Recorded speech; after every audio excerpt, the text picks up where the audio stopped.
So it means that when there's dry things in your life, prophesy to those dry bones. Yes. Hallelujah.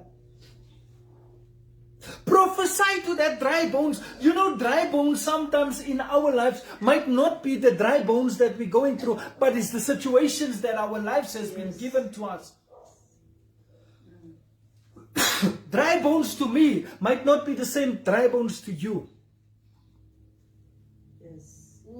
My dry bones is small, and I see it big. Yours is big, but you see it small. Yeah. Dry bones.